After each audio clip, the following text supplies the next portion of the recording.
ये कहानी एक बहुत ही खूबसूरत से जंगल की है। इस जंगल में सभी प्रकार के पक्षी रहा करते थे।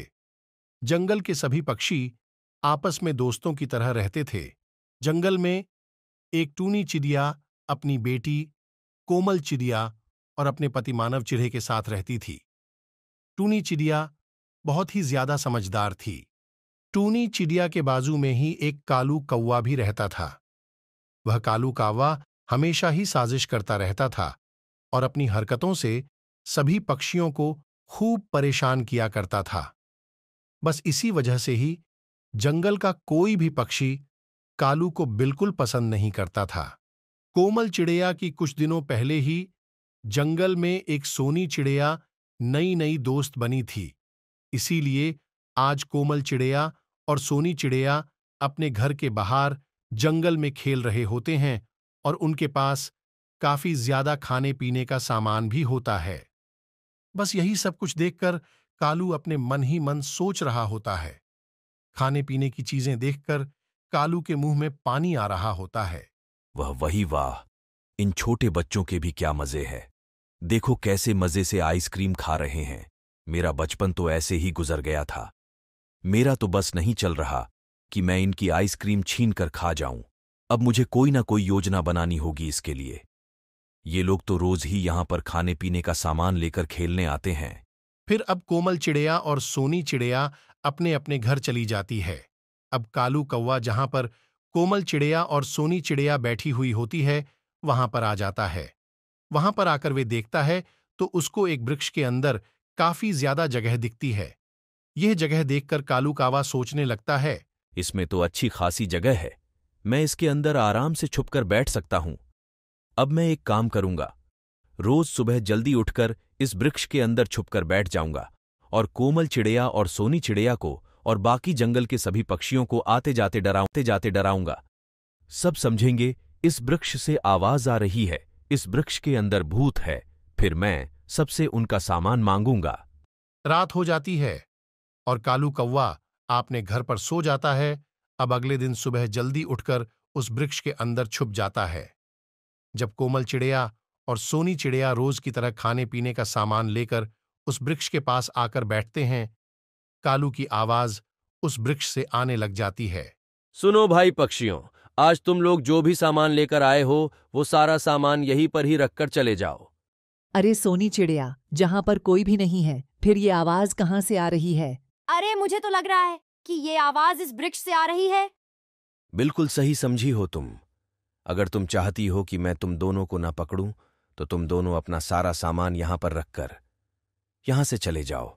बस फिर अब उस वृक्ष से इतनी डरावनी आवाज सुनकर वे दोनों काफी ज्यादा डर जाती हैं। फिर कोमल चिड़िया और सोनी चिड़िया सारा सामान वहीं पर ही रखकर अपने अपने घर चली जाती है। अरे माँ, आपको पता है, आज मैंने और सोनी चिड़िया ने जंगल में भूत की आवाज सुनी है। अरे नहीं नहीं कोमल बेटा, ये सब भूत कुछ नहीं होता है। बस फिर अब कोमल चिड़िया मीनू चिड़िया को सारी बात बता देती है। अरे बेटा, तुम्हारे किसी दोस्त ने तुम्हारे साथ मजाक किया होगा, क्योंकि ये सब भूत कुछ नहीं होता है। बस फिर अब टूनी चिड़िया कोमल चिड़िया की बात पर ज्यादा ध्यान नहीं देती है। दूसरी तरफ जंगल में कबूतर और बुलबुल पक्षी भी उस तरफ के पास से जा रहे होते हैं। तभी कालू कौवा उनसे भी सारा सामान ले लेता है, उनको डराकर। सब ऐसे ही पूरा दिन जंगल के पक्षियों को डराकर उनसे सारा सामान लेकर रात को अपने घर आ जाता है और कालू कौवा काफी ज्यादा खुश हो रहा होता है। अब रोज की तरह अगले दिन भी उस वृक्ष के अंदर छुप कर बैठ जाता है। दूसरी तरफ कोमल चिड़िया आज डर के मारे घर से बाहर खेलने नहीं जा रही होती है। नहीं नहीं माँ, आज वहां पर खेलने के लिए बिल्कुल भी नहीं जाऊंगी। मुझे वहां पर बहुत ज्यादा डर लगता है। बस फिर टूनी चिड़िया को कोमल चिड़िया की कोई भी बात समझ नहीं आ रही होती है। इसीलिए अब टूनी चिड़िया सभी पक्षियों के पास जंगल में आ जाती है।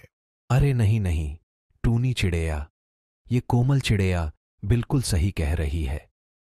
मैं और बुलबुल पक्षी उसी वृक्ष के पास से जा रहे थे। तभी उस वृक्ष ने आवाज देकर हमारा सारा सामान छीन लिया था। टूनी चिड़िया, अब तो हम उस रास्ते से कभी भी नहीं जाएंगे। अरे पक्षियों, मुझे तो ये सब एक साजिश लग रही है। कालू काव कहाँ पर है, वो यहाँ पर नहीं है। इसका मतलब जरूर उसी की साजिश होगी। फिर सभी पक्षी कालू कावा के घर के पास आकर देखते हैं तो वहां पर कालू कावा नहीं होता है। इसका मतलब समझे पक्षियों, कालू कावा उस वृक्ष के अंदर बैठे सभी पक्षियों को डरा रहा है। बस फिर क्या था, अब सभी पक्षी वहां पर उस वृक्ष के पास आ जाते हैं। पक्षियों, इसी वृक्ष से आवाज आ रही है। अब हम ऐसा करते हैं, इस वृक्ष को जला देते हैं।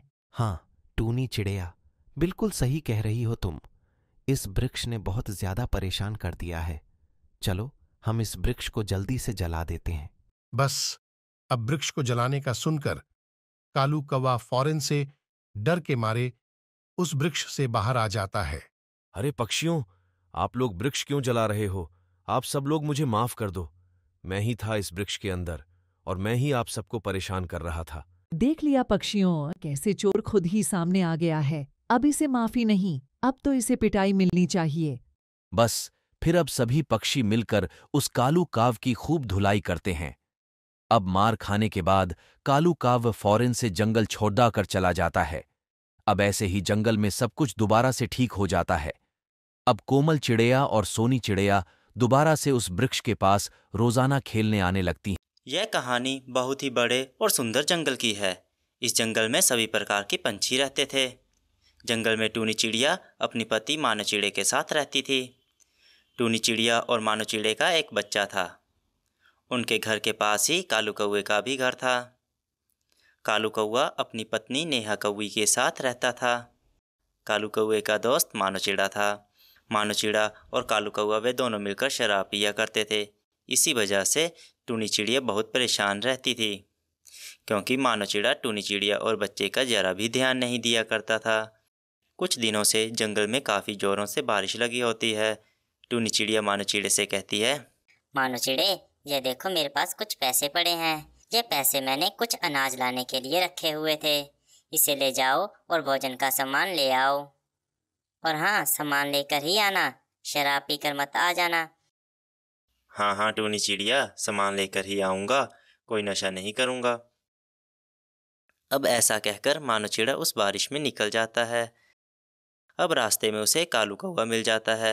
कालू कौवा उससे पूछता है, हाँ भे मानो चिड़े, कहाँ जा रहे हो इस बारिश में अकेले अकेले?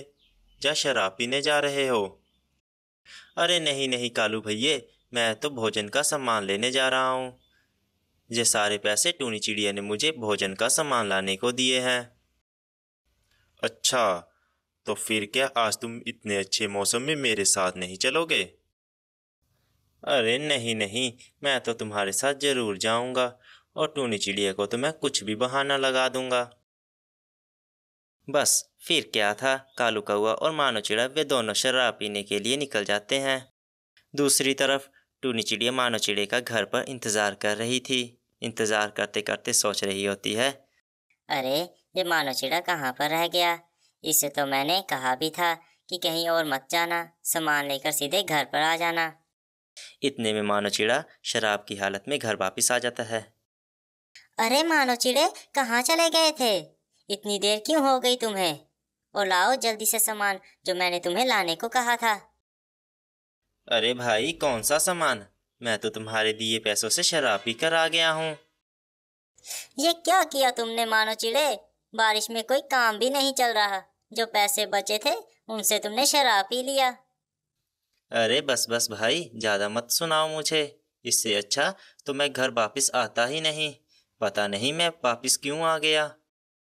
इतना कहकर मानो चिड़ा अपने घर में सो जाता है। मानो चिड़े को तो बिल्कुल भी चिंता नहीं थी। अब चलो, जो घर में थोड़ा भोजन बचा है इसी से आज गुजारा कर लेती हूँ। जैसे तैसे कर टूनी चिड़िया अपना और अपने बच्चे का बचे भोजन से गुजारा कर लेती है। रात में बारिश इतनी तेज हो जाती है, टूनी चिड़िया के घर में पानी भर जाता है। अरे मानो चिड़े, जल्दी से उठो, देखो जंगल में तूफान आ गया है। इससे पहले कि हमारा घर टूट जाए, हमें इस घर से बाहर निकलना होगा। फिर वह अब लोग घर से निकलकर एक पेड़ पर बैठ जाते हैं। वो देखते हैं पूरे जंगल में पानी भर चुका होता है और तो और सभी पंछियों के घर भी टूट चुके होते हैं। सारे पंछी काफ़ी परेशान हो रहे होते हैं और एक दूसरे से मदद मांग रहे होते हैं। तभी मानो चिड़े को याद आता है, अरे टूनी चिड़िया, तुम अभी यहाँ पर रुको। मैंने देखा है कालू कौवे के पास एक अपनी नाव है। कालू कौवा जरूर उस नाव से दूसरे जंगल जा रहा होगा। मैं एक काम करता हूँ, उससे मदद मांग कर आता हूँ, वो हमारी मदद जरूर करेगा। फिर ऐसा कहकर मानो चिड़ा कालू कौवे के घर के पास पहुँचता है तो देखता है कालू कौवा अपनी पत्नी के साथ दूसरे जंगल जा रहा होता है। अरे भाई कालू, तुम जल्दी से अपनी नाव को मेरे घर की तरफ ले आओ, वहाँ मेरा परिवार खतरे में है। नहीं नहीं भी मानो चिड़े, मैं कुछ भी नहीं कर सकता हूँ। हमारी नाव में तो जरा भी जगह नहीं है। मेरी पत्नी ने तो नाव में कुछ सामान भी रख लिया है। फिर मानो चिड़ा भी उदास मन से टूनी चिड़िया के पास घर वापस लौट आता है। क्या हुआ मानो चिड़े? मानो चिड़ा उसे सब बताता है। देख लिया मानो चिड़े, तुम उसे अपना कितना अच्छा दोस्त समझते थे और उसने तुम्हारी मदद भी नहीं की। फिर इतने में वहाँ बुलबुल चिड़िया अपना पानी का जहाज लेकर आ जाती है। आ जाओ टूनी चिड़िया, जल्दी से जहाज में। इस जहाज में हम दूसरे जंगल जा रहे हैं।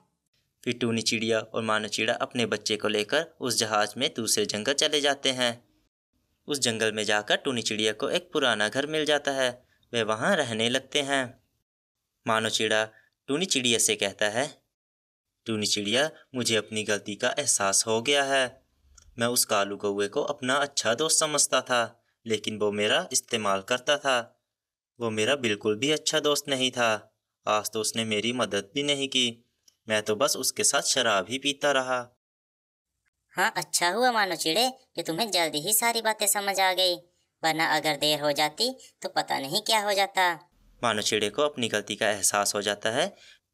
फिर वह एक नया घर बनाकर अपने परिवार के साथ खुशी खुशी रहने लगता है।